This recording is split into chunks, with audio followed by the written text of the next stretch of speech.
Let's explore the essential C input and output functions that will allow us to create interactive programs. We will cover the standard functions for handling user input and displaying program output. These functions are key to enabling communication between the user and your C programs. The functions we'll be looking at are printf, scanf, gets, and puts. The printf function is your primary tool for displaying formatted output to the standard output, typically your computer screen. It is defined in the stio.h header file, which must be included in your program. The printf function returns the number of characters printed.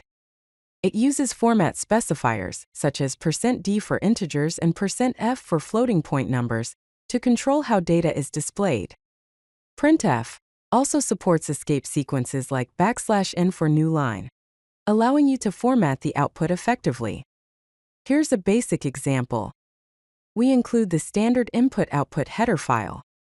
In the main function, we declare an integer variable age, a floating point variable height, and a character array name. Using printf, we output the name, age, and height to standard output. To use printf effectively, we need to understand format specifiers. These specifiers determine how variables are printed to the console. %d or %r are used for signed decimal integers. %u is used for unsigned decimal integers. %f or %f are used for decimal floating point numbers. %e or %e are used for numbers in scientific notation.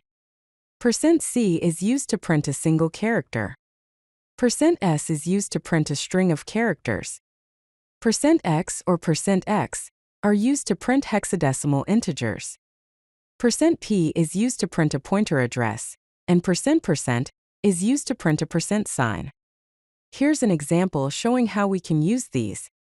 We print an integer with %d, a float with %.2f to specify two decimal places, a character with %c, a string with %s, and a hexadecimal number with %x. The scanf function is used to read formatted input from the standard input, which is usually the keyboard. Like printf, it's defined in stio.h. The scanf function returns the number of input items successfully read.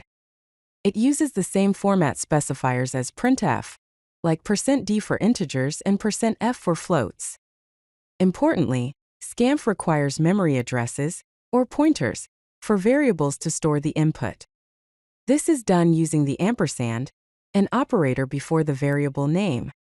For example, to read an integer into the variable age, we use scanf, %d, and age. Always use the ampersand address of operator with variables in scanf, except for arrays, which are already pointers. Here's a basic scanf example. After including the header, we declare an integer variable age and a floating point variable height. The scanf function reads user input and stores it in the corresponding variables. When reading strings with scanf, no ampersand is needed. However, scanf only reads until the first white space. Therefore, for an input like John Doe, only John will be stored. The gets and puts functions are specialized for string input and output. The gets function reads a line from standard input into a string buffer until a new line or end of file is encountered. It reads the entire line, including spaces, and replaces the new line character with a null terminator. It returns the string on success and null on error or end of file. However, gets is deprecated and unsafe due to buffer overflow risks. Use gets instead in modern code.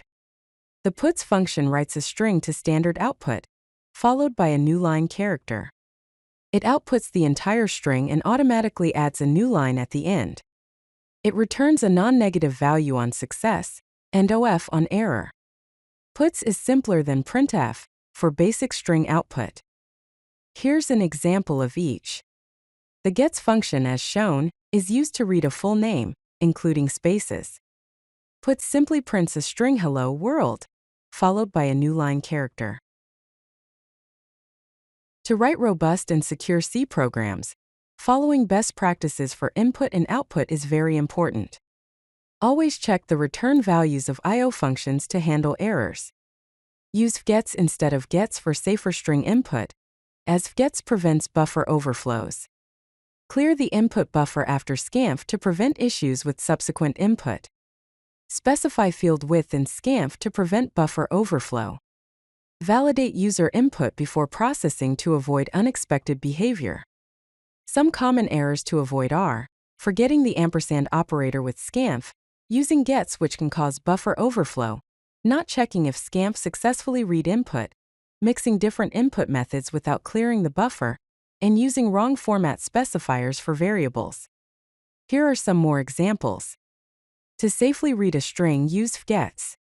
It takes the input, the size of the input, and the input stream as the arguments. If the input is greater than the specified size, it will simply not take any more characters. To clear an input buffer after using scanf, read characters from the buffer until a new line or the end of the file is encountered. If you like this video, hit that like button and don't forget to subscribe. Visit CodeLucky.com for more such useful content.